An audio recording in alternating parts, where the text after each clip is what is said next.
Rise and shine. Pour yourself a cup of coffee and tune in to Good Morning Aurora.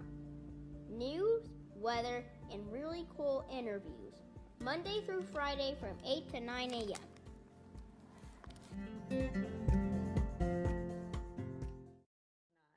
could be a little bit of a challenge for them to get signed up. Right. But it's kind of like one-stop shopping, and the approach that Kane County has taken is that it's a little bit more patchwork. So if you are a healthcare worker or a you work in the schools, you go through the county. But if you're an over 65, you need to go through your primary care provider if you have one, or you end up calling all the pharmacies that are participating. I meant to pull that up. We're live. We're live. We're live. All right. All right. Good morning, Aurora. Good morning, Aurora. Good morning, Aurora. Good morning, Aurora. Yes. It's 8:21 a.m. Support your local podcast. We are here. We're Good Morning Aurora, the second largest city's first daily news podcast. It is Friday the 19th, and hope that you guys are all safe and warm out there. We got coffee, and we've got dear friend of the show, Jeanette, on for the news and information for you all today. Hello. All right. So we're going to talk about vaccine rollouts, the administration. We're also going to touch on surf and some hyper-local stuff, too. The grants available to our small businesses in town, which is great. Yes, yep. And then we've got that other good hyper-local stuff for you guys. So let's start off with surf, actually. So what is surf? Oh, so SURF is, it's an acronym because government loves those. But it's this grant program that's available to small businesses in the city of Aurora. And the grants are available, it sort of depends on the size of your business, but anywhere from $2,000 to $15,000 for those small businesses that have been impacted by the coronavirus pandemic, which is basically every business, I think, except for grocery stores. Right. At this point. Which are doing quite well. So a deadline to apply for those is March 3rd, I think. So it's coming up very quickly. And these programs are very much like until funds are exhausted, so get in soon. You can find all the information about it on the city's website. They put it right up front because they're giving away free money, and whenever cities give away free money, they really like you to know about it. Right. So, yep. Yeah, these programs, they've been rolling out in towns all over Illinois, all over the country. Every city is kind of attempting to roll out programs like this. A lot of times they're funded through a sort of trickle-down effect of federal dollars coming out of the CARES and the CARES Act and things like that. Aurora's appears to be all 100% locally funded. It's about $1.2 million total. It's always a challenge, right? Because I think that in the grand scale of things, everybody knows that our small businesses, our restaurants in particular, bars and things like that, they need help. Right. It's just a matter of is $2,000, is even $15,000 really going to be enough to pull some businesses through? Yeah, and one of the things that it says is about to that, here's what makes a business ineligible. If you're government owned, you're a financial institution, or you're a home-based business. So with that money, one would hope that that is enough, but you also have to show how much you lost. Yeah, so the way that these programs usually work is that you submit sort of a spreadsheet or an accounting of all of the money that has gone out the door relative to the year prior, right? So you have to demonstrate that you're actually hurting. For example, if you're a grocery store, again, you're doing really well, so you would not be eligible. Right. One of the things about this program that's a little bit is there's not there's no requirement to stay open. So like you saw with the PPP program, that federal program to help businesses stay afloat, there's usually a clause on the end of that says, like, if you go out of business, you kind of still owe us money. Yeah, that you can't just take the money and run, basically. Oh, take the money and run. Yeah, right. Can't do that. Can't do that with this one. You actually have to, or you can do that with this one. Theoretically, there's not like a clawback clause on there, so, Right. which is not perfectly ideal, but I think it's just a huge challenge right now for everybody. Good morning to y'all. Good morning, good morning, good morning. It is the 19th. We are live. It's Good Morning, Aurora. Hope that you guys are having a good day out there. Shouts out to Jen, both Jens, and Tracy, and all of y'all tuning in. Ray, everybody. So let's read actually what the SURF says on this page of the city. So the total available funding for the direct cash to business relief fund is $1,200,000. Payments to qualified businesses will be distributed as a one-time grant. Grant amounts will vary and are intended to be paid within the range of $2,000 to $15,000, proportional to the amount of documented losses and depending on the number of applications received. We're going to post this so you guys can read it and check it out. And the deadline for applications is again March 3rd.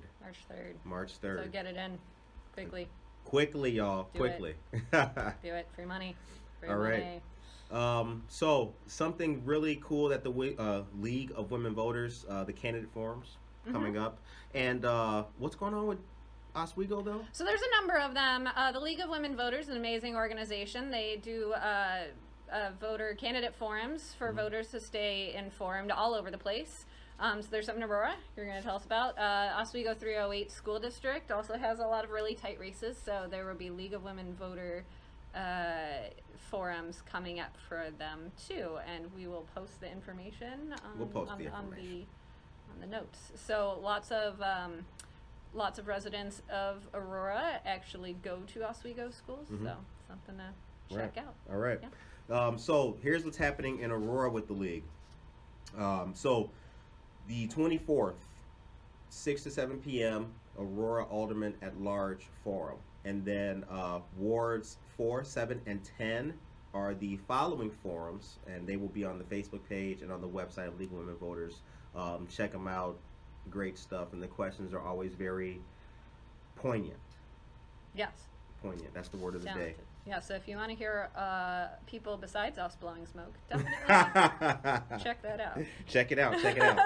All right. So today at noon, Breaking the Code, the Trek into Tech for Minority Youth with Ian Michael Brock will be live virtually on the City of Aurora's Facebook page. It's part of the community conversations, and the next will be Stony, the Road We Trod, Thursday the 25th at 6:30 p.m. It's a historical look at Aurora's first Black residents. Oh. So shouts out. Great program for Black History Month. Fabulous. Awesome stuff. Very good. Okay. Now, Hobbs.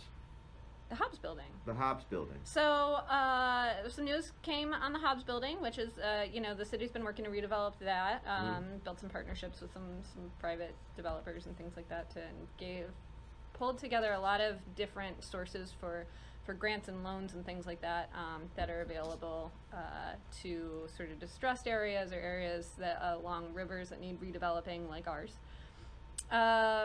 And that building, and if you don't know the Hobbs is this really cool looking red monster of a building. It's quite large. On which street? Galena? It's on Galena. What's the cross street, though? What's the cross street? Come on. Galena and River. Oh, there you go. Do I know my downtown geography? Yes, I do. I was gonna say, it's right across from the Galena Hotel. That's right. / Flophouse. Super flop. But it's this really cool building, right? And you'll remember it once had that neat onion dome that is like a turquoisey looking thing that was really hip in Aurora when we were building things in 1900. But it was kind of falling off, and so it was slanted. It was slanted. Yeah. It looked like it was about to tie, and it was just some residents who were like, "Hey, that thing looks like it's about to fall." Right. So the city pulled that down, stored it, and the administration's been proactive about trying to get a developer in there, and they did. And what's happening now, though, is that there was a pandemic, whatever. And that building is now the redevelopment of that building has slowed. Right. So they were supposed to have the apartments, I think, that are going up on the upper levels done by this spring, which is obviously just not going to happen. Right. And the first floor commercial along there too, I think was supposed to have moved a lot further than it has by now. So that deadline's been extended. They basically revisited the redevelopment agreement that the city engaged in with the developers. And so now we won't see that opening until March of next year. Damn. Yeah, bummer, right? Right. What the hell? Now, yeah, so here's the thing, and you might be saying to yourself, well, but in other towns, they've managed to build gigantic monstrosity buildings without a problem during the pandemic. Construction was never shut down, and you'd be right.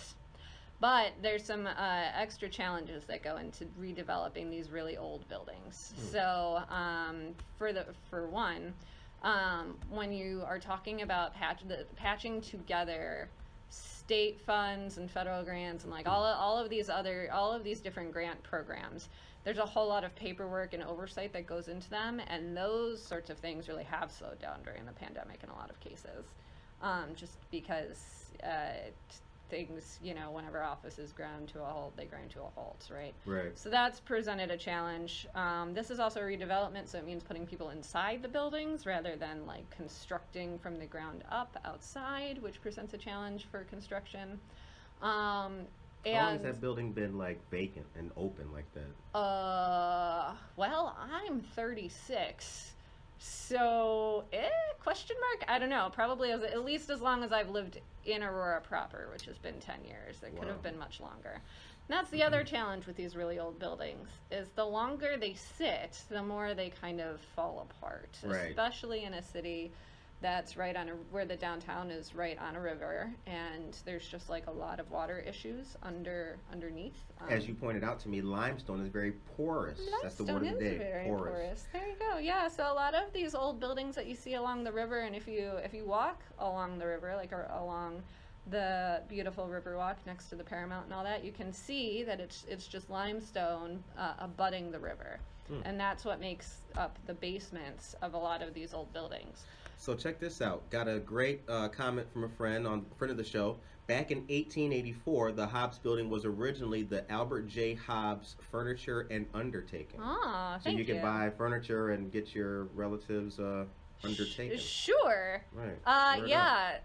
Check out the couch and the coffin. That's the whole. Look, you need places to rest. Right? It really fits together. True. Yeah, there's a lot of really interesting old purposes for buildings that make for great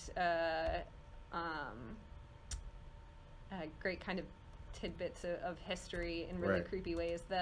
The building in downtown Oswego that now houses the Oswego Brewing Company. Shout out to Oswego Brewing, even though we're on Good Morning Aurora. We can share. We can do that. We can do that. Shout out Oswego Brewing Company. Shout out, baby. We can shout out to Roundhouse too. Shout out to the Roundhouse. To all of the local brewers. We always shout out Roundhouse. And Energy City Brewing. Let's just go all the way up. All of my life. Can I tell you my life goal? Kick it off. Is to develop and also shout out to James if he's listening, who's also in on this life goal with me.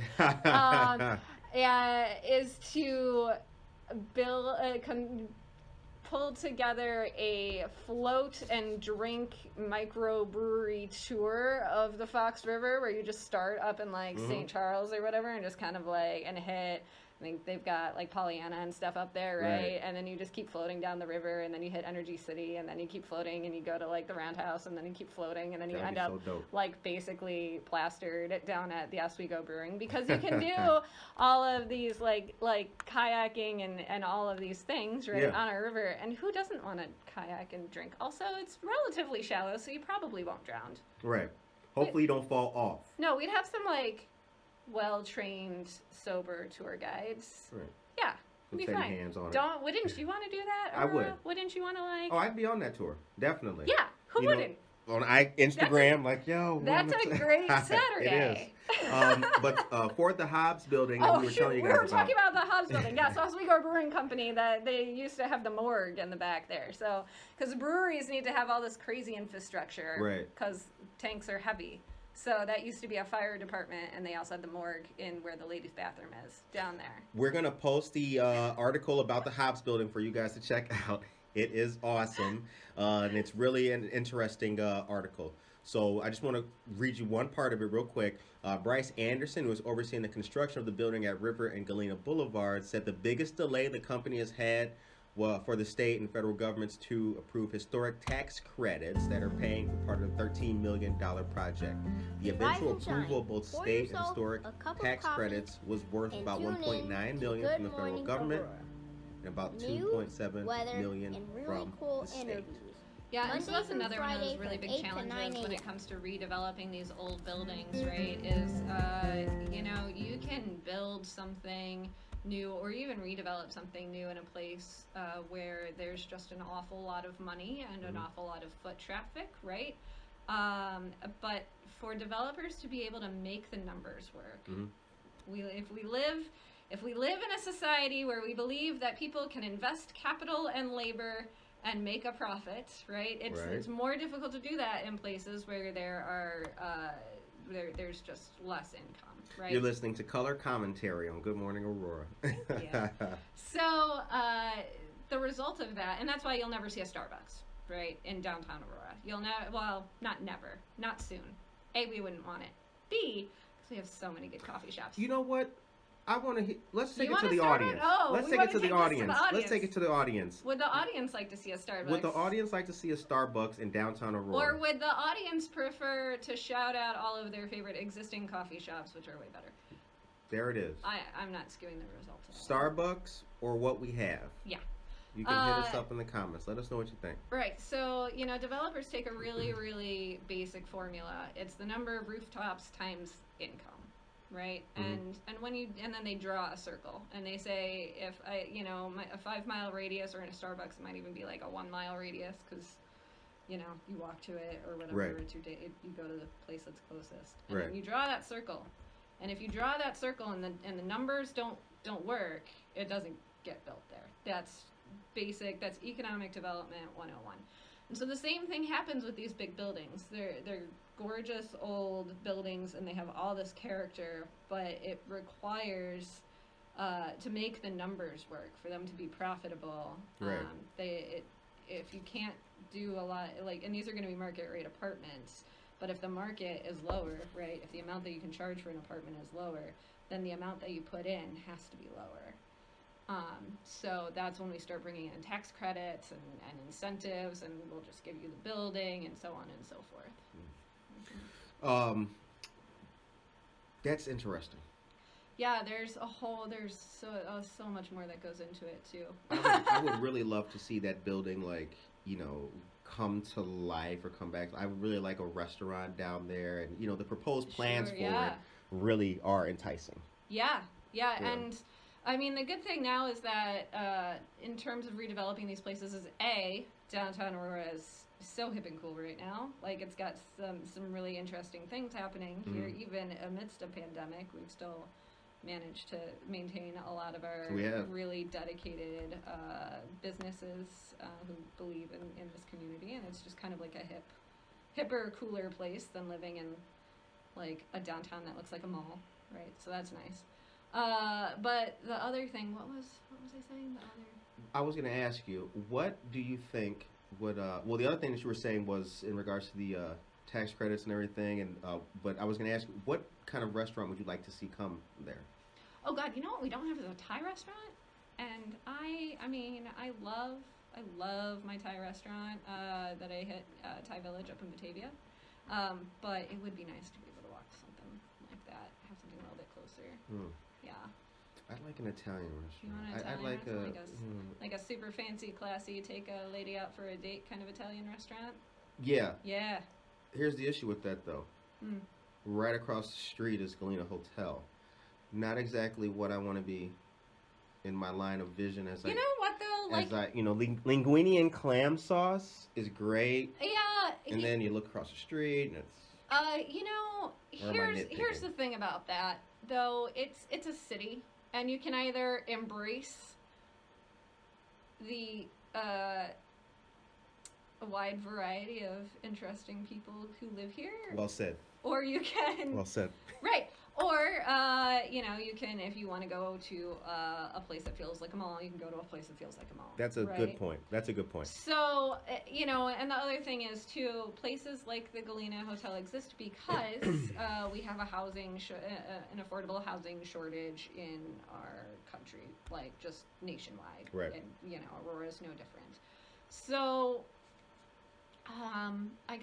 obviously, I can see why that's a deterrent for some folks, but I also think that it's a historic place too. That's a cool building. Yeah, it is. I haven't been in, but if you know anything about like reading the architecture of buildings, it's just an interesting building. So let's read some of the comments we got. No Starbucks. Yeah. No that's Starbucks. Right. Look at that. Shout out to Jennifer, Ryan, Mayton. No Starbucks. Another lunch shop maybe. Like that. I like that. That's a good idea. Another lunch. Yeah, another little lunch place. Yeah. Another little lunch place and maybe like a little cafeteria style lunch place. I could go for that. What we have, it makes downtown unique. Mm-hmm. Shouts out. Good comment. Good morning to Karina as well. Good morning to all y'all. You're listening to Color Commentary on Good Morning Aurora. Lordy. It's a thing now. It's a Lordy. thing.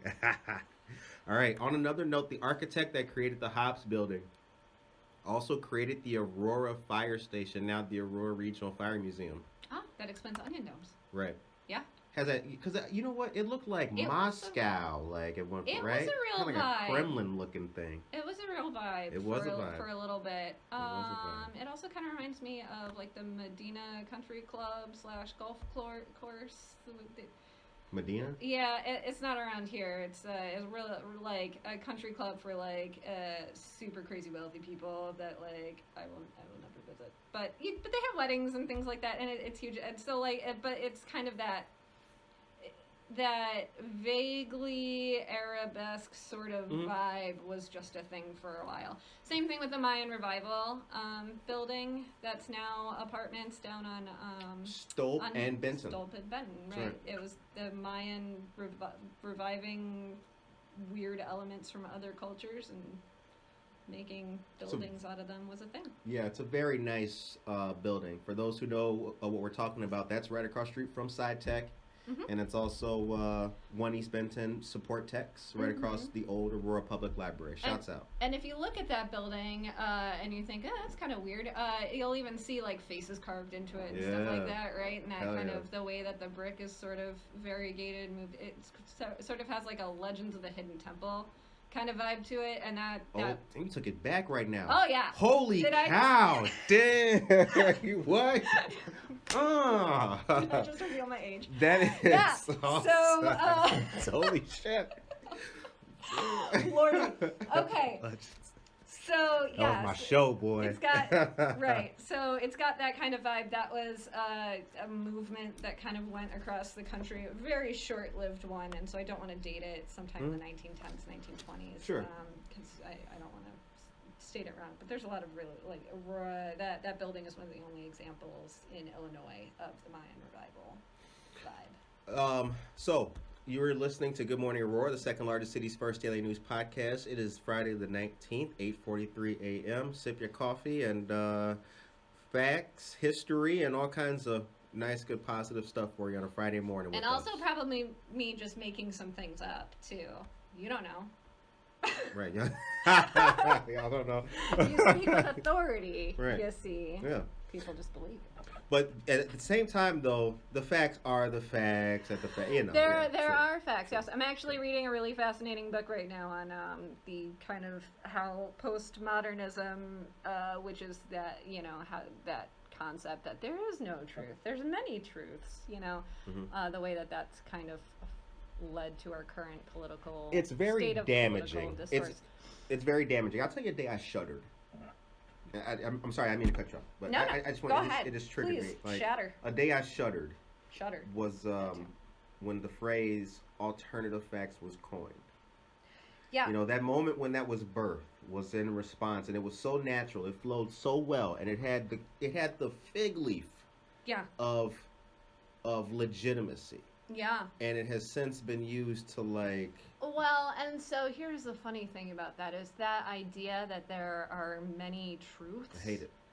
but it came initially from a very good place, right? So this level of consciousness that you're kind of seeing emerge, that had this idea of like, oh, there's many different truths, like I have my truth and you have your truth, right? It emerges from this idea of story and building our own narratives, right? And that comes from sort of like the 60s hippie vibe, where suddenly people were challenging the one narrative that was being handed down from power structures, right? So the one narrative that communism is evil and we must go to Vietnam and fight the communists because otherwise the Russians will take over, right? Suddenly but race mixing was also communism. Right, yes. So all of these various things that existed out there as quote-unquote truth. Right. And so there was this movement coming out of academia and elsewhere saying like, wait, that might be the case, but what about also these other stories and these other narratives about how the world actually works? And so that's when you start seeing the emergence of things like the green movement, right? Like, what if we actually listened to the earth and to animals? That's also when you saw civil rights movements come out and say, like, yeah, you might think that the world works straight through, like, capitalism and the exploitation of, poor people of color. But what about our reality as a minority group? What if we examine that? And it was also the time of the anti-war movement too. Yes, right. So you suddenly started to see people valuing all of these, like listening to the stories, the very valid stories. And that's when you started hearing people say, let me express my story, let me tell you my truth, right? Right. So that's not, it didn't come from a bad place. It just quickly devolved into a hot mess, because suddenly if there were many truths, then there were no truths. And then it could kind of, Then the next thing you know, you're questioning if 2 + 2 is really 4. Tell me about it. Yeah, it's like, who made the 2? How do we know that the 2 is only worth 2? Right. Yeah. Then you start getting into number theory and you get very confused. So it came from a good place, quickly devolved, right? And so now I think we're starting to see this movement towards, like, yes, there are many different perspectives, all of which have a lot of validity to them, but we also need to start agreeing on the basic facts that can be experienced, the facts that can be rooted and based in experience in the physical world. I totally agree with that. Totally agree with that. You're listening to Good Morning Aurora, the second largest city's first daily news podcast, and also the only platform where, just like that, we can go from Indiro to the anti-war movement of the 60s. Yes. You can't get that anywhere else. A deep dive in integral theory and philosophy. Yes. All right. So a couple quick shouts out.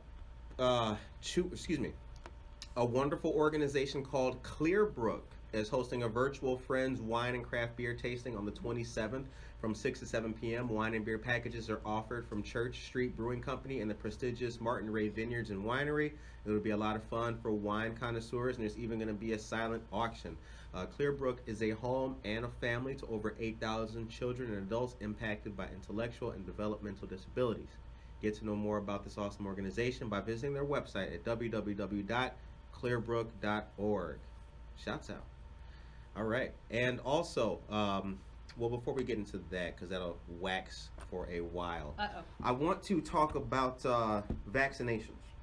Oh, about the vaccine rollout? Yes. And let's talk vaccine rollout. And how it's kind of a cluster duck? Yes. Which is my... Exactly. Yeah. Ooh, good one. Yeah. Nice. Like cluster duck. Cluster duck. Y'all can use that. Use that. Yeah. That's when you work in places where you're not allowed to say what you really think about things. The professionalism of this show. Classic. You can't beat it. Yeah, right? I don't Cluster want to swear. I treat it like the radio, Right, exactly, yeah. Appreciate that shit. Yes. So vaccine rollouts. First of all, the one thing I want to drive home to everybody, if you are in search of a vaccine right now, be persistent but patient, because they're coming, but it's slow, and this is an undertaking on a monumental scale that we have not seen since polio. Like, nobody is around who ran the last one. And you would think, you know what we have now? Technology and things. Correct. That's true. And so Right. you would think that this would be a better rollout. But we've also done a lot of divesting from our public health infrastructure over the years. So as much as we have really talented people working in health departments across the country trying to get this thing rolled out, there's also a lack of resources for just the logistics of this kind of thing. So what we're seeing as a result is a patchwork. So different counties are handling the rollout in different ways. And if you Rise and shine. look Pour at the yourself a different cup of counties coffee that and Aurora tune in belongs to, to you'll Good see Morning different rates Aurora. of how fast people are able News, to get weather, their and vaccines. really cool And it's not interviews. really a surprise. Monday with the through richer the Friday county, from the more 8 to the 9 faster a.m. the vaccines are getting into arms. But there's a lot of factors outside of that too. So, for example, down in Kendall County, they've got well over 4% of people fully vaccinated, 2 doses of Moderna or Pfizer. Here in Kane County, it's only 2.5% or something. Right. So it's going a little bit slower. A couple of different things to consider there. One is that Kane County is much bigger. So just logistically, when you're talking about a bigger and poorer population, it is harder to reach those people. Right. We will have fewer people, especially in the 65 and older sets, that will have the ability to go online and figure out what they need to do and get signed up, right? So there's a lot more of that reaching out, having to reach out, having to make phone calls, that sort of thing to those populations. That's a big part of it. One of the other issues too is that in Kane County we have hospitals, which they actually don't. There's no hospital down in Kendall County. There's plenty of good health care, but it's all kind of on the edges, right? So I didn't know that. I didn't realize that. yeah, there's no hospital in Kendall County. You might go out to the one out in Sandwich, a small one. You might go to Rush Copley. It's really common for people to go there if you're in the north of the county. But there's no hospital in Kendall County, which means that the health department down there has centralized everything. If you want a shot, you go to Kendall County Health Department. The end. Done. One spot. They've set up mass vaccination clinics, and they've got one spot, and it's very centralized. Yeah. Which, right, makes it in some ways a little bit easier, right, for people. Of course, if you cannot get to those vaccine sites, that's a challenge.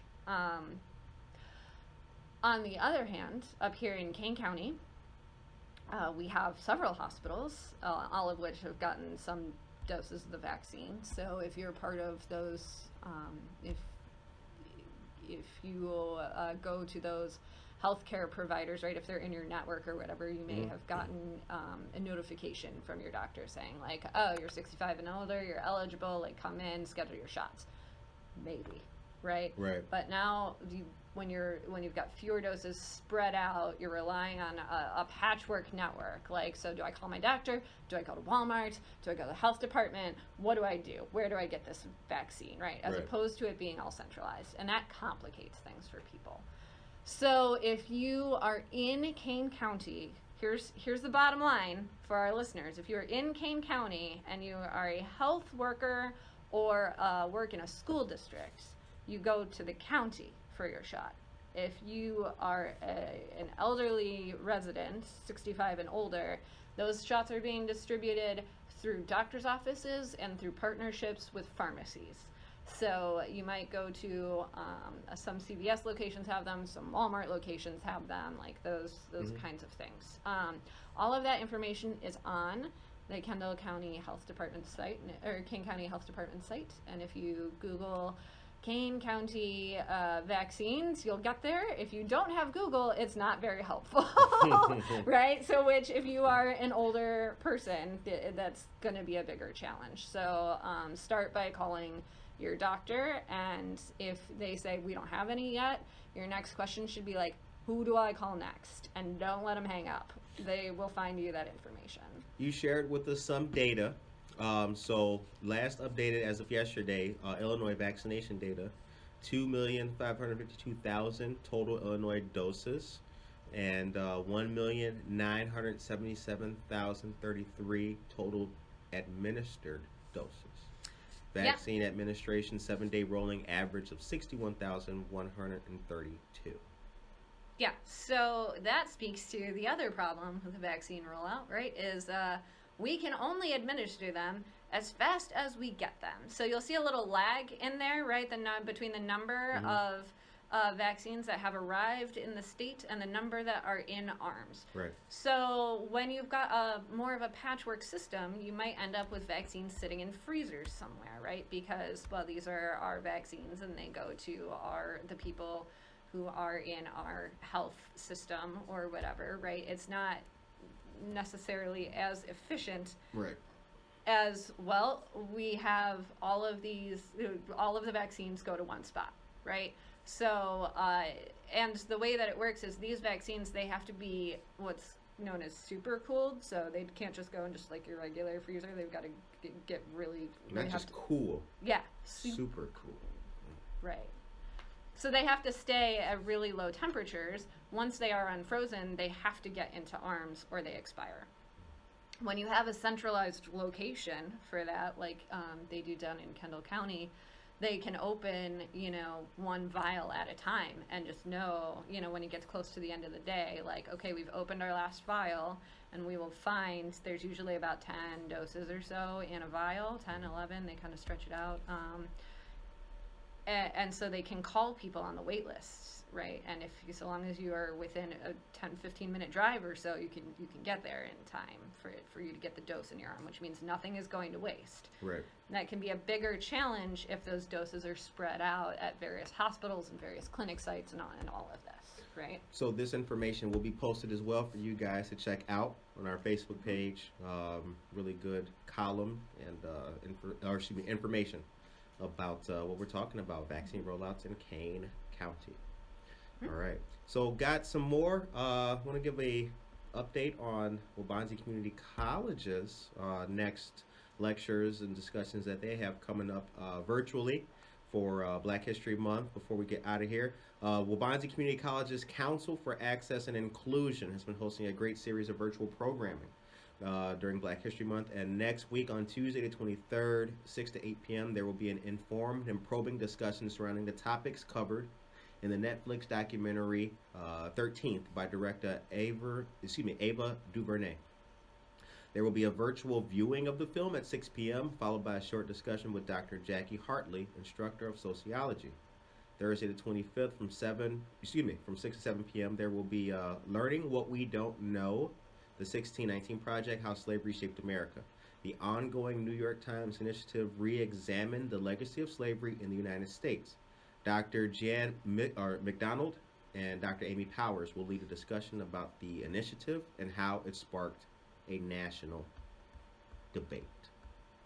Well, that sounds fascinating. I've not yet seen the 1619 program. Have you seen it? I have not. I have not seen. I've not seen 13 yet. Maybe that goes on our Black History Month watch list, which maybe one day could just be like every month. Wouldn't that be?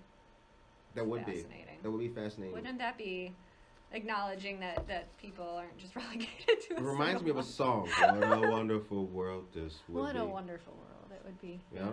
But check out what Waubonsee Community College has going on in the Council for Access and Inclusion. The link to their site and their calendar is in our Instagram bio. We posted it on Facebook yesterday too, so holla at that. Check it out. Yeah. Want to give some small business shout outs right now. Want to give a shout out to Cottonseed Creative Exchange, Two Brothers. We mentioned Roundhouse, Jake's Bagel. Shouts out. AA Electric, Aurora Business United. Also want to say a big thanks to Support Techs and the Aurora Public Library. Anybody you want to shout out? I had some pretty good beer from McCarty Mill this past week. What was it? Well, I don't know because I got a little tipsy. Okay. So now I don't remember. But it was good. And they always have amazing suggestions too. I like to go in that cooler towards the back and just like pick out random things. Yes. Or like have the guys that work there just be like, It's a name thing too, isn't it? it's sometimes you seem it's like I I'll try that out. I do like it when they're clever. Yeah, I do like. I love a good pun in my beer names. Yeah. So that 6-pack, where you just mix and match is great. Right. Obviously, shout out to Society 57, where I hang out all day, and you can find me there later today. If you want to keep getting fascinating, weird tidbits about buildings in downtown Aurora. Right. Yeah, I think those are my two big ones today. Oh, and you know what? A real weird one. So there's this carniceria right behind my house called El Paso Chico, and I just want to give that, shout out to the very tiny, bodega style little shops, because I have developed this new habit, because it is so flippin' cold outside, that I do not choose to leave the house often. And so when I do, I just go to the store that is literally behind my house. And so I've just been eating, tacos and quesadillas basically all week, because it's just all right there. Yeah. So support your local bodega, carniceria, tortilleria. I can't pronounce that word. But the small shops, the small grocers. Tortilleria. Sure. Yeah. Yeah. 4 years of Spanish. I have. Oh my God. Isn't that sad? I'm picking my own nose. My bad. The state of American education. Oh God. Yeah. Oh man, you made me snort. So support your small grocers and your small businesses right in your backyard, because you don't realize how sad it is to not be able to just go buy a lime when you need a lime. Right. Yeah. All right. And with that, the time is now 9:01 a.m. It's been good talking to you guys on this wonderful Friday. Have a great weekend. Have a nice, safe, positive day today. And we will see you guys back here Monday morning for some more awesome news and weather and Aurora history merging into national headlines. Oh, no. Context. Context. All about context. Context is everything. All right. Peace. All right. Good morning to you. Good morning. All right. So for our listeners and our viewers, let us know who you are and where you're from. I am Jessica Pereira, and I am the owner of Events by J Design, and I live in Montgomery. Okay. Yeah. All right. Are you born and raised in Montgomery? No. Where were you born? I was born and raised in Chicago. Okay. Mm-hmm. All right. When did you make the transition from Chicago to? We moved out here 4 years ago. So first-time home buyers, we bought a house, and we fall into the Aurora district, but we are based in Montgomery. Ah, okay. Just this morning when we did the live news portion, we were talking about redistricting. So it's just like that, from news to actual interview. Growing up, what impact did your dad have on your life? So my parents are divorced, and my parents didn't have the best marriage. We come from an abusive father, so my mother had a lot of domestic violence. Sure. And I still have communication with my father. I'm a firm believer in, at the end of the day, that's my dad. Sure. Right. And so any of my core values, what I took growing up that was my example of what not to be and what to try to strive to be better from.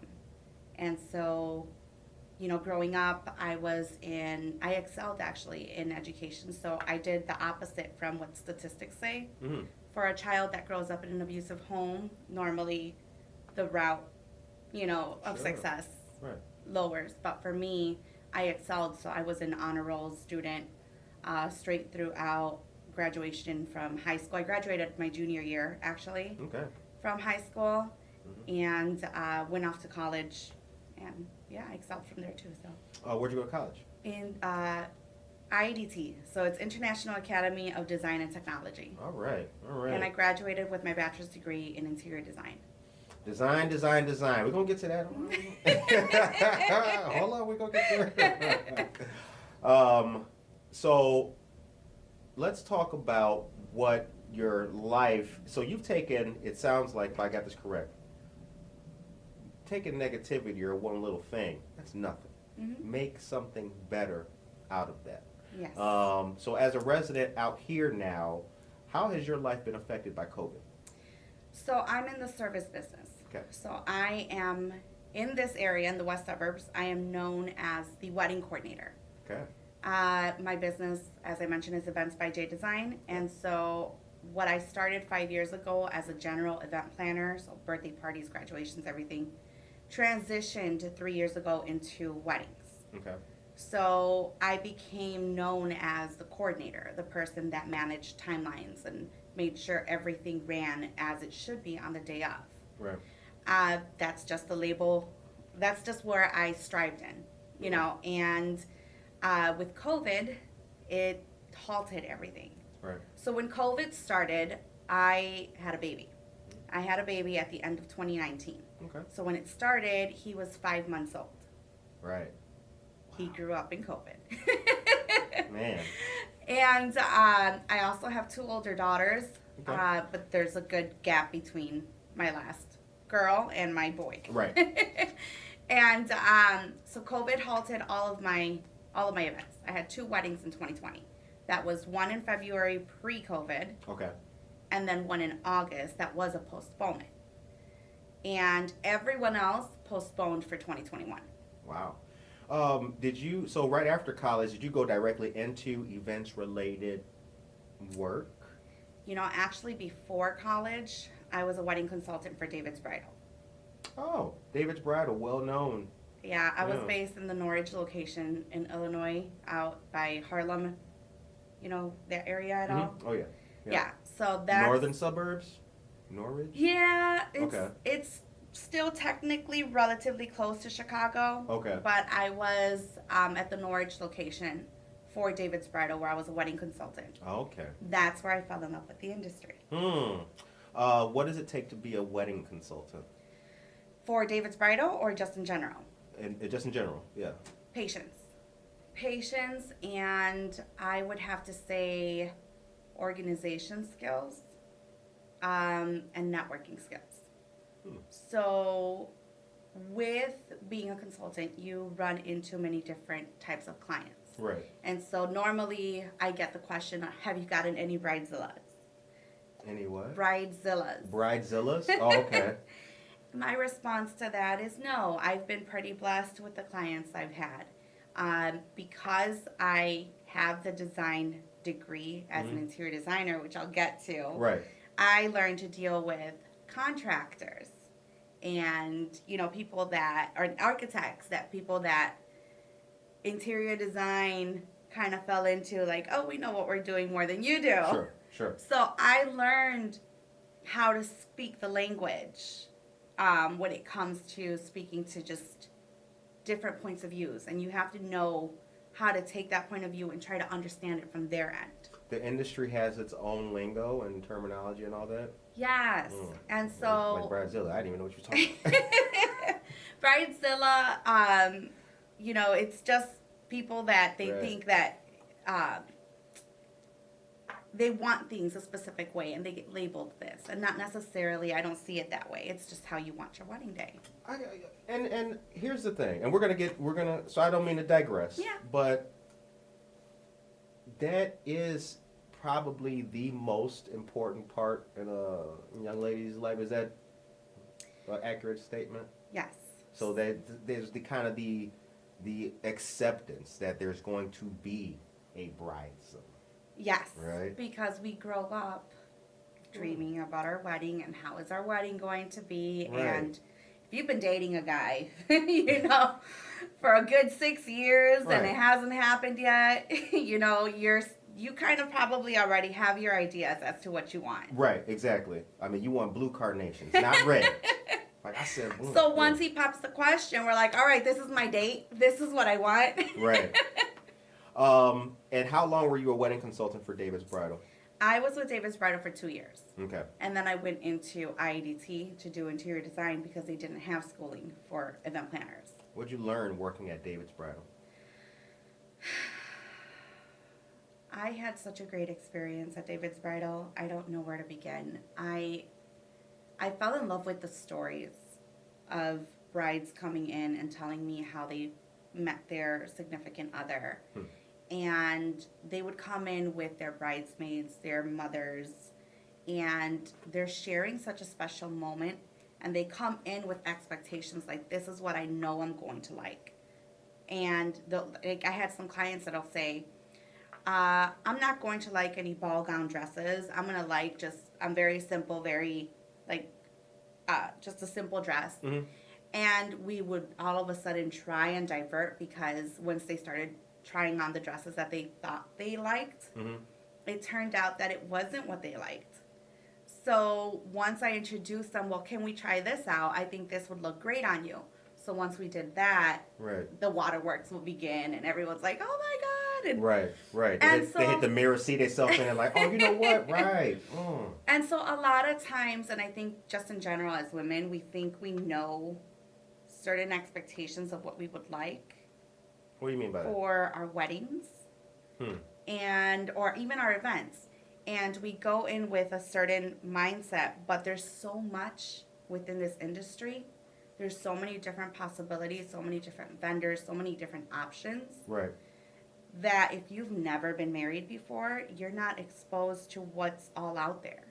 Oh. And so when you have a coordinator that can show you everything and walk you through as a conversation. So I start off with a simple conversation with my clients. And as I'm getting to know them, then that's when I start asking questions. Okay. And then that's when you're like, oh, that's a great idea, or I didn't think about that. Thank you for bringing that up. And then they'll start having the conversation. Is it like in the pictures that I see where, like, you know, the ladies, you know, they got like champagne and they in there with the trying it on? Is it like that? Or is that just like people I know? Some of them, actually. So there are some bridal boutiques that offer like the wine. Okay. And kind of a more intimate setting. And Okay. then David's Bridal's professionalism. It's like one of the industry leaders, if I'm not mistaken, Yes. in that. So the great thing about David's Bridal is that they do have many different sizes you can try on. Whereas a smaller boutique will only have 2 specific sizes of each dress. And then we kind of have to pin it and make sure that it fits so you can see yourself. right. And then order what your size would be. When we talk about event design as well, in your background of design, like, I'm sure there's not a standard, right? So like one group wants their wedding to be one way and things, and another wants another. But are there any like basic, I guess, rules to follow or threads that are synonymous with the experience for everybody? Like, is there one rule to follow or best practices? So I would have to say when it comes down to timeline breakdowns of the day of, Okay. there are some similarities, but each wedding is very different. Okay. And each wedding is catered to that specific couple.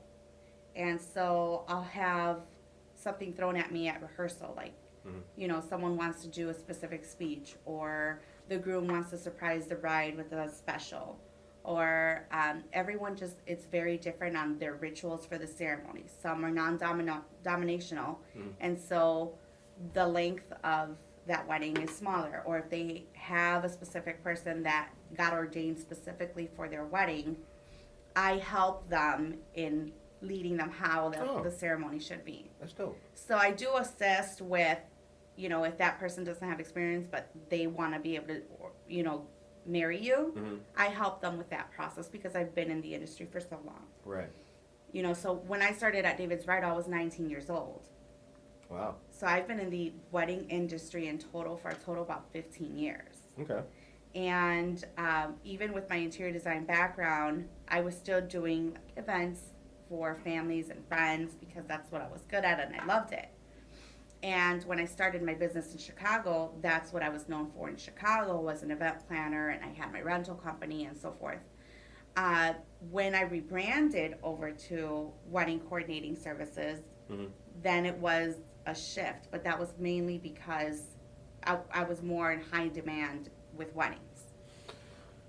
Do you ever like get, you know, I guess, you know, turned around with the different kinds of events? I would think it'd be a little bit, I mean, you're a pro, but I think it might be confusing, right? To go from like a wedding on a Monday and then like, I don't know, what, a quince or something like on a Tuesday, or, you know, Super Bowl on right? Does it? No. I, it's funny. I'm very organized when it comes to my event planning side. Mm-hmm. And, I can just go from one to another the next day without a beat, like skipping a beat. As long as I have my one ibuprofen and my large cup of coffee morning up, then I'm like, okay. I can see a brother like me messing that up, like a Super Bowl party, but I got like the, the cute cupcakes with the, it's a boy. Like, oh, these are the wrong ones. Like, oh, shit. That's good. That's good to know, though. So if you can, without releasing like maybe like client data or something, are there any like well-known names or like big success stories that you've had in the time of doing this? Like, did you plan something for like Beyonce or something like? I wish, but if she's hiring Not a yet, coordinator, like, Beyonce, I'm your girl. No, not yet. Okay. But I would have to say the biggest wedding I've done so far was I did a full wedding planning service for 2 clients that got married in South Carolina in 2019. Okay. And they're based from Chicago. Mm-hmm. And I assisted them with the full wedding planning and traveled out to South Carolina to execute it. Now, at the time that I executed it, I was 35 weeks pregnant with my son. You work hard for your money. It was my last wedding for that year. Right. So, Hard work. yes. Dedicated. Yes. And it was such a big success that I had the vendors and the venue out in South Carolina wanting me to continue doing work out there. But that would be a tremendous shift for my family. So, In your time, 15 years in this industry, what are some of the shifts or changes? COVID's now, so we'll, besides COVID. yeah. What are some of the shifts and changes that have happened in this industry that you've been a part of or seen, noticed? So there's definitely been an incline of services. So there's been many new services that were added that didn't exist 15 years ago. So when I first started off in the industry, I was 19 years old and barely getting into the industry. So I wasn't as informed in regards to all the different services that were out there for weddings. As the time has progressed, there's been an uprise in like rental companies that are able to do like garlands and fake greenery backgrounds and all these additional props that can be used. Yeah. So like the backgrounds for when you're getting married for your ceremony, you'll have, they'll do, instead of your regular, how it used to be back then. So we used to have like a big flower stand, right? Yeah. With a flower vase, Yeah. okay, on Yeah. each side. Right. And then you had whoever, like the pastor and the couple up front. Right. Now it's a little different. Now you can have your background behind you can be like a wall of flowers or a wall of just plain greenery bushes. It could be Like virtual background kind of thing? no, there's vendors that make them. Dang. And so there's this new one that popped up. It's like it looks like a big giant hula hoop. Right. But it's really big. It's like the best way I can see. And they'll decorate that with flowers and drapes, and Right. it looks amazing. But now it's all about what that face looks like at the ceremony. Sure. Leading up, and so it's more for the big wow. Okay, I got you. Mhm. I see what you mean now. 'Cause yeah, you're right. And this is a person, I'm not been in the industry or been keeping up with it. I just have in my mind the traditional, as you explained it. Yeah. Or another idea is, for example, so photography has changed a lot throughout the years, Mhm. and videos as well. So within the wedding industry, the way that we would do our photography back in the day, where it was, you had your backdrop, your wallpaper backdrop with your photographer, and that's where all the guests came into pictures, and that was it. Mhm. Or you got the videography video that was 2 hours in length, and you got the whole ceremony, and then just part of Right. the event. All of that changed.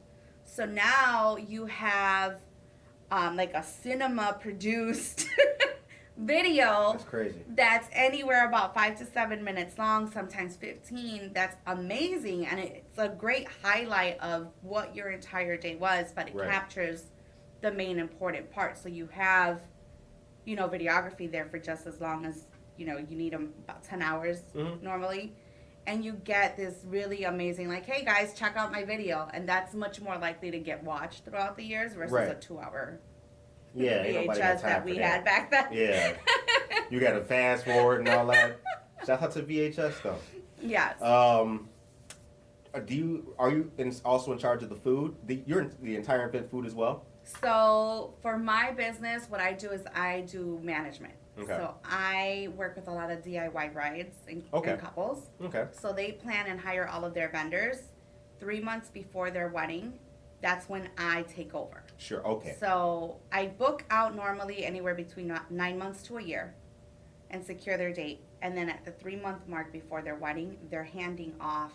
But at that point, you're just paying off balances. So Right. your plans are more concrete, your vision's more concrete. Right. So we're sitting down and you're giving me copies of all your contracts. I'm reviewing everything. I'm building your profile. I'm contacting all of your hired vendors, letting them know, hey, 24 hours before their wedding, I'm your go-to person.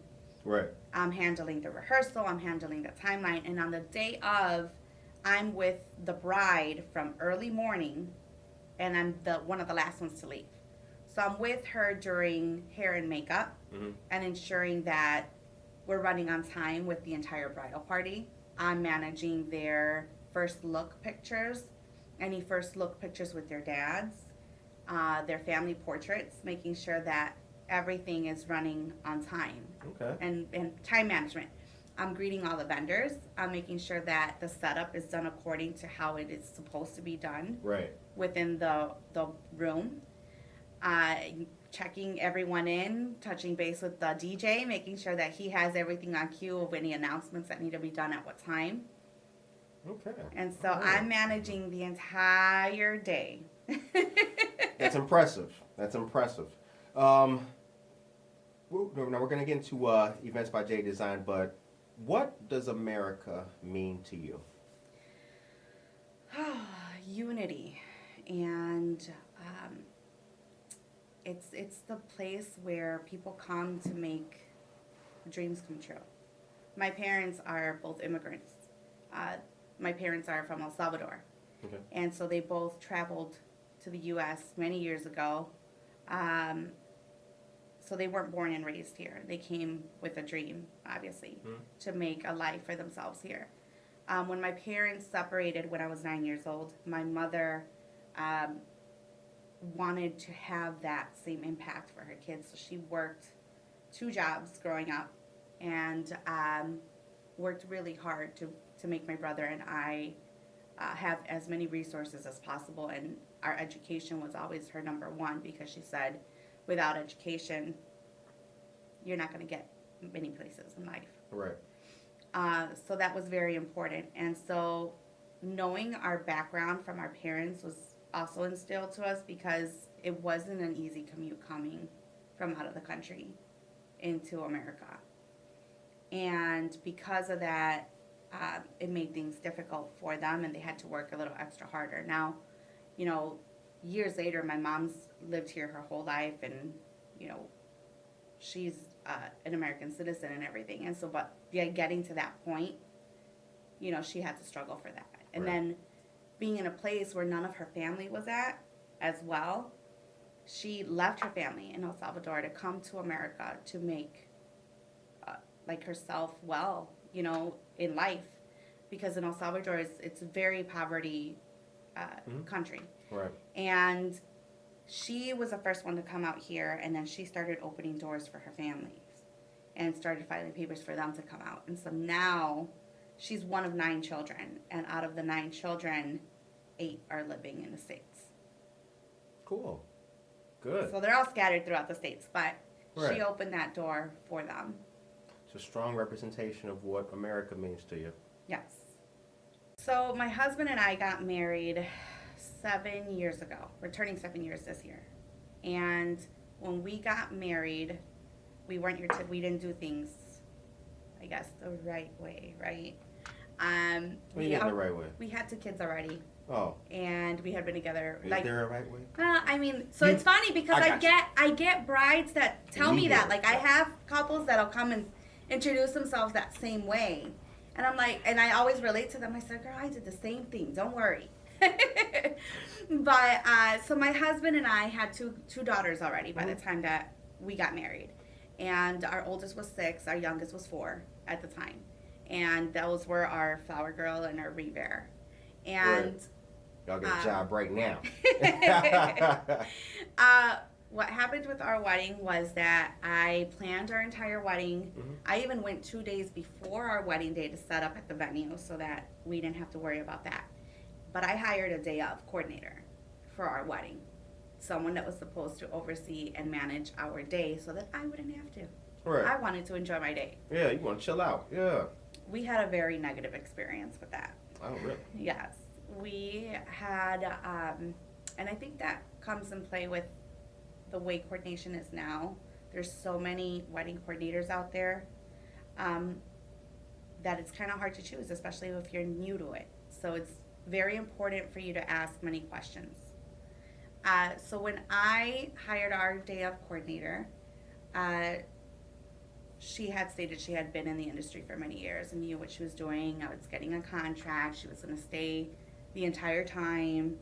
On the day of my wedding, she lost my envelope of cash tips for our wait staff.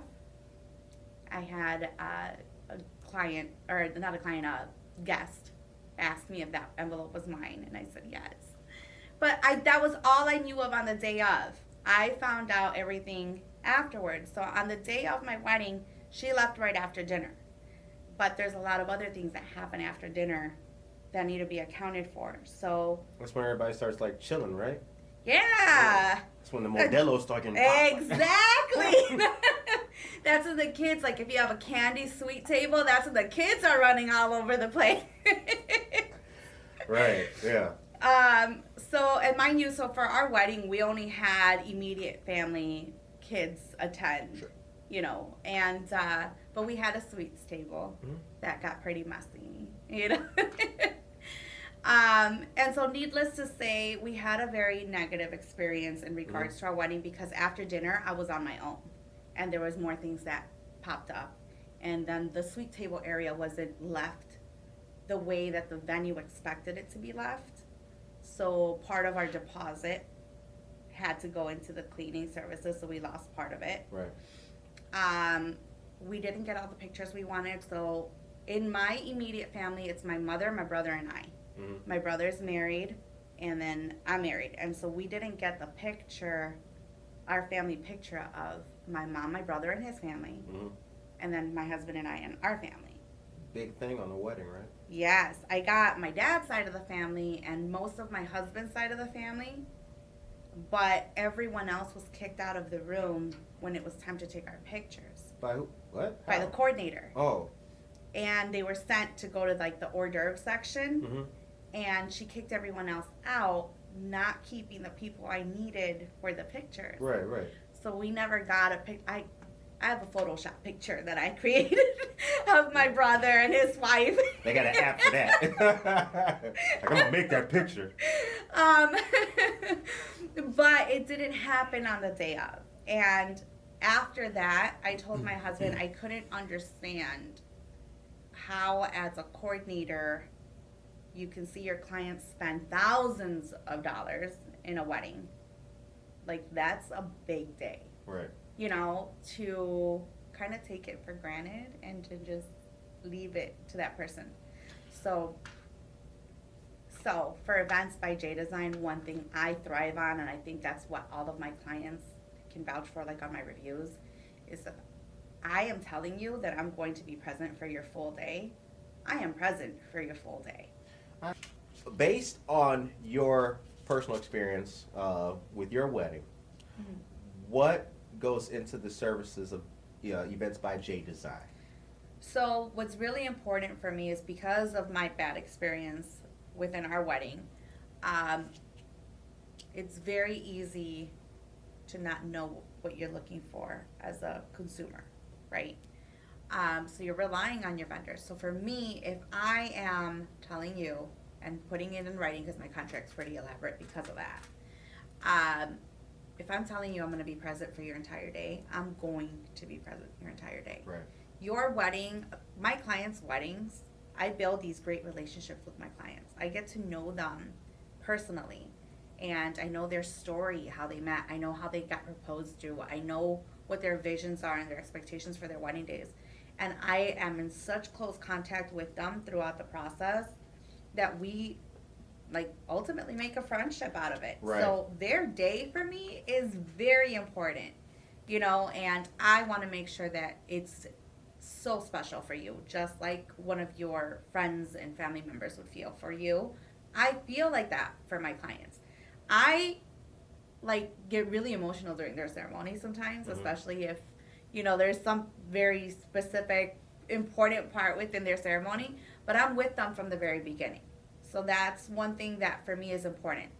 For my brides, I'm with my brides early morning, as beginning as hair and makeup. So if hair and makeup's getting done at 7 a.m., 6:30 a.m., I am there at that time. Right. Ensuring that hair and makeup runs on time, because that's where most of your time can get caught up. Yeah. You can run behind because we're chatterboxes on the day of, and you have the champagne going, the mimosas, and Right. and so I'm there allowing them to have their moment, but I'm also on top of the hair and makeup stylist, Sure.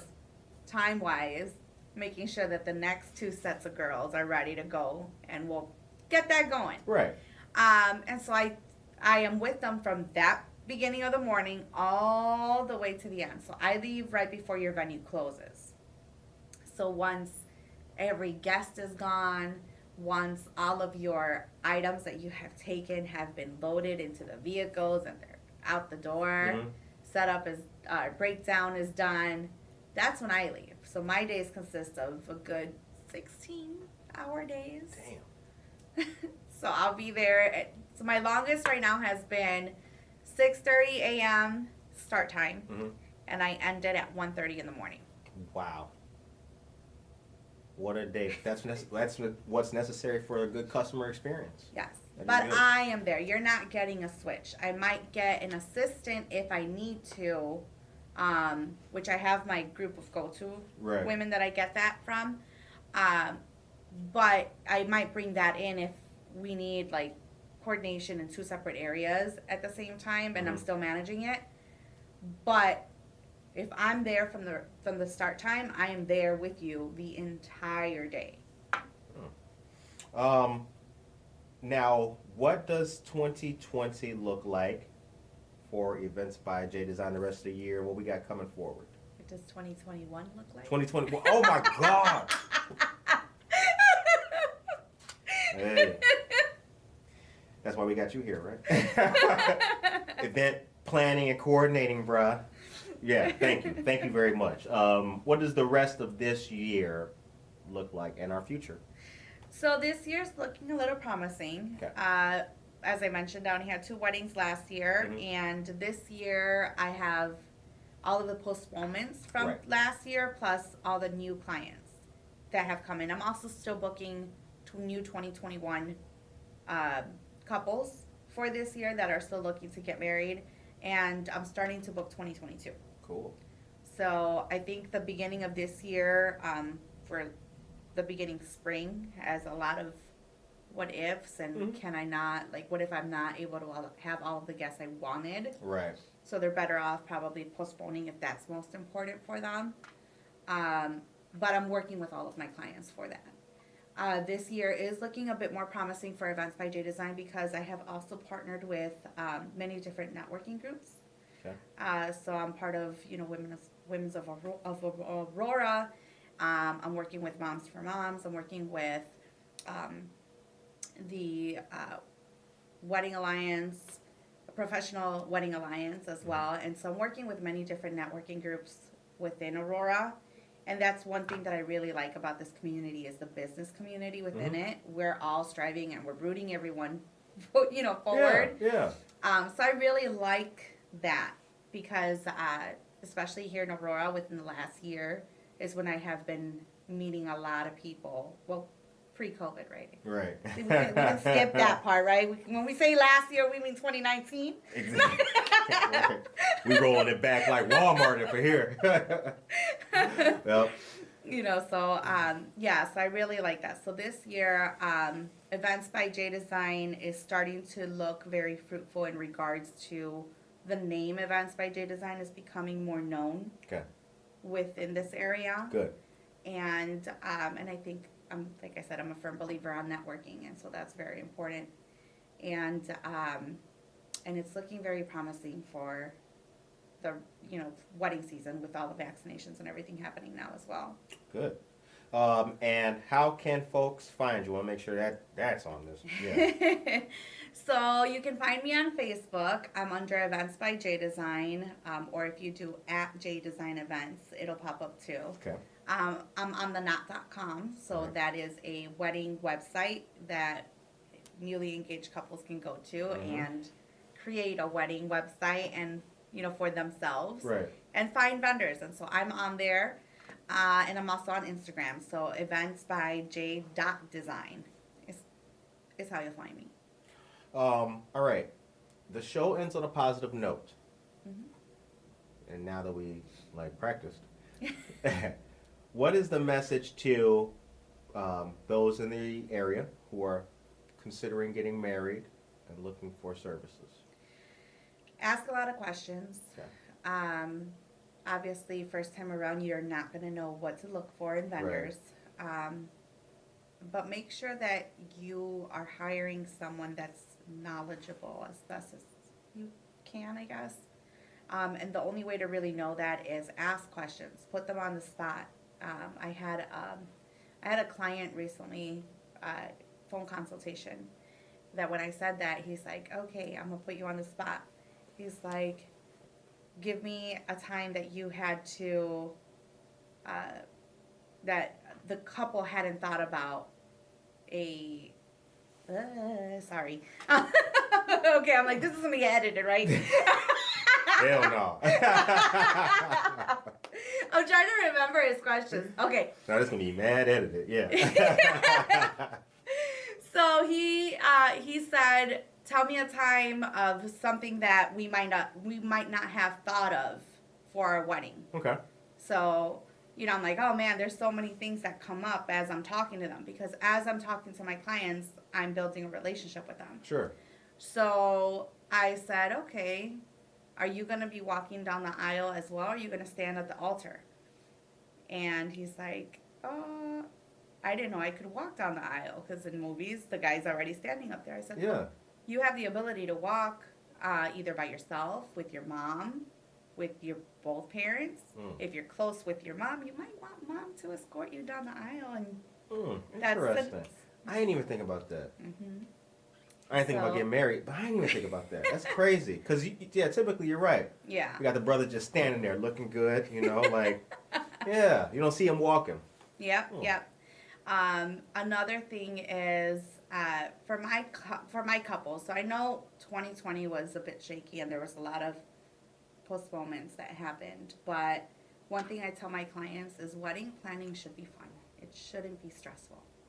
And if you find yourself starting to stress during the process, plan a night where you get yourself a bottle of wine, sit down and start selecting your wedding songs. Right. So, those are special songs. So what song are you going to be walking down the aisle to? What song did you walk down the aisle to? Ooh. My goodness. It's a Christian song. And your husband gonna watch this put me on come the on, girl, spot. you go, He is. We're not editing this. I'm not about to start singing. I remember the lyrics. But it's basically, I don't remember the name of the song, but it was talking about I pray. So it's a couple that sings a song, and I came in at the part where the woman is speaking. Okay. Or is singing, and she's talking about, I prayed to meet you. Right. And this union is bounded by God. That's awesome. And so forth. And so that's what I walked down the aisle to. So yeah, if people have any hang-ups. They should just pause, reflect, have a glass of wine, and start listening to that music, and that'll spur. Yeah, so there's different songs that you'll select throughout the time. So what song are you going to be walking down the aisle to? What song is going to be your first dance as husband and wife? What's your mother-son dance? What's your daddy-daughter dance, you know? Camila Cabello last year I thought was going to be a great hit for that daddy-daughter song that she did. I think was it the VMA Awards, and she had waterworks going. Camila Cabello came up with a daddy-daughter song for weddings. I gotta check that out. Didn't know that. Yeah, I'll show you at the end of this. Okay, cool. Yeah. But when I saw it, my husband was laughing because I'm like, waterworks. I was like, oh my God. I immediately went on my Facebook page for Events by J Design. I said, this is going to be the song for 2020. Like, so I watched the special songs, right? Right. And I'll get a few tears. Like, you know, it's an emotional time because I'm watching my couples and their special moments. Right. And, you know, I love what I do. I love weddings. Yeah. And, you know, it's very special. So I really love those moments. Super special. I mean, you are going to be with the exact same human for the rest of your life. Yes. Something to think about. I love how you said that to you. So, as a woman in business now, part 2 of this, what is your message to the young female entrepreneurs out there who have something that's in there, who have a passion and they're looking forward to making that grow into a business? What would you say to them? Hustle and find yourself a mentor. If you, for example, if you're looking to get into the industry of wedding planning, what part of wedding planning are you looking into? Are you more into wedding decor and setup, or more of coordinating? Because the two are very different. You know, you can't get yourself a mentor for sure, because then that mentor is able to have you fill in like a shadow moment with them, and you're able to attend live wedding events with them. Right. And then you can get a feel for it, because when I first started my business, I started off as a general event planner. But I'll tell you, Jessica, the event planner, the one that's making your custom decor and your setting up of your room, is very different from Jessica, the wedding coordinator. Completely different. And you know, decor wise, I'm setting up your room and I'm doing that aspect, but event coordinating, I'm managing and running everything in the back end, and the whole purpose for that is you don't have to worry about a thing. We appreciate you coming on the show and talking to us. Of course. We Thank really you for do. having me. We really do. And considering that we met you during the Cups Bra Drive, it is great to see you continuing, to see Events by J Design grow. Yes. And, you know, we hope and wish you the absolute best the rest of this year. Thank and you. all the years to go. For all of you listeners and viewers out there, we hope that you guys have a blessed, safe, positive weekend.